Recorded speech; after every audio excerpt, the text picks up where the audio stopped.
Now, I think it's pretty safe to say that by far, one of the more interesting aspects of Star Wars The Rise of Skywalker is how we are going to be getting a lot of Jedi and Sith lore, as well as Force lore in general by director J.J. Abrams. This is Mike Zero. Make sure to subscribe if you're new to the channel for future Star Wars content. So, looking at Episode 9, we do know that the Jedi, Sith, and Force lore is going to be used in a sense in order to benefit many of the characters like Rey and Kylo Ren in this story. That's really going to be used in order to evolve the characters as well from start to finish of this film. Now, these past couple of weeks or so, we've been learning a whole lot more about this movie, and when it all comes down to one of the concept art descriptions, this is where things begin to get very exciting for Episode 9.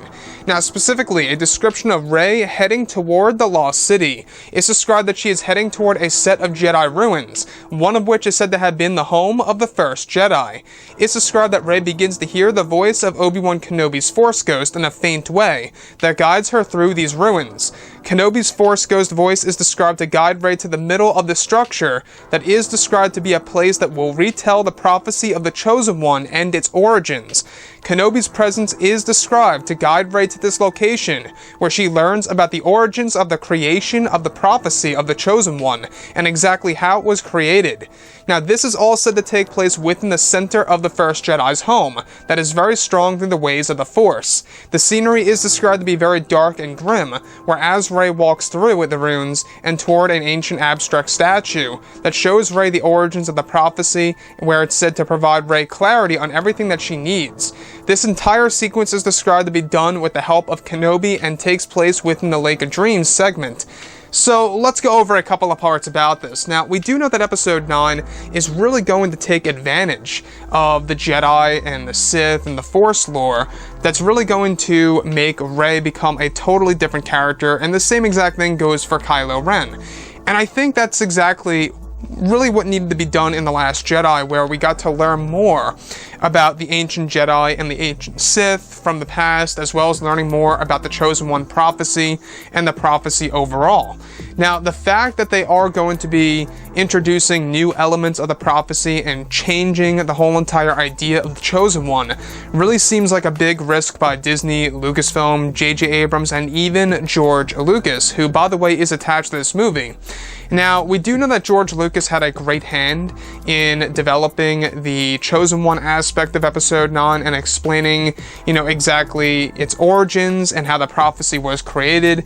Now, Obi-Wan Kenobi's Force Ghost voice is said to have a heavy presence in this scene. He is said to be the very individual that helps Rey and guides her through the Jedi ruins of the first Jedi that leads to an abstract statue that is all said to contain the origins of the prophecy of the Chosen One. Now, what is this abstract statue? It's not of a person, it's not a specific thing per se, but it's just an abstract shape that is said to really offer Rey clarity through the ways of the Jedi itself. Now, what I think about this is that this really is a big deal for Disney and Lucasfilm, and even for the Star Wars community to accept, right?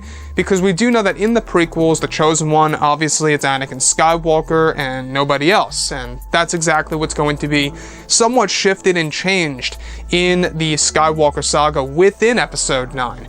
We do know that this movie is going to have a lot of saga-wide implications and revelations as well. That's going to make us view the past 8 movies in a different light, which I completely understand if people have mixed reactions on that and are not quite sure on whether or not that's the best choice.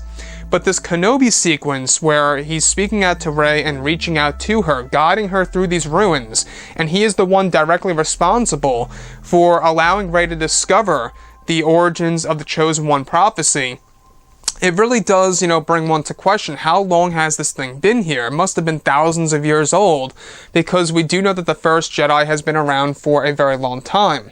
So, we only got a little hint of the Jedi Order and how long it's been around, where Luke Skywalker's talking to Rey in the Tree Library in Episode 8, we got a little glimpse of that. That's basically exactly what we will be getting in the Lost City, except magnified, where we're going to have a lot of Jedi and Sith lore, and I think that's the great thing about Episode 9 so far, is that not only are we getting a lot of callbacks to the prequels and the originals, but we're also getting a lot of Jedi, Sith, and Force lore that's going to make us understand all those aspects of the Star Wars franchise in a better way. Now, we do know that J.J. Abrams needed, extra help with George Lucas and Chris Terrio. All three of them really worked together in order to get this script done correctly, and even throughout the rewrites and the reshoots. So I really do have faith in this film when it comes to how satisfactory it's really going to be. I really feel like it is going to be the best of the sequel trilogy. That's how I see it. So far, I really do believe that this movie can really mark itself down as being better than both The Force Awakens and The Last Jedi itself. So with that being said, I would love to hear what you all have to say about this Kenobi/Rey sequence and the origins of the Chosen One prophecy. And if you guys did enjoy the content for today, do make sure to drop a thumbs up on this video to support the channel. I thank you all so very much for the kind support, and I'll catch you guys next time.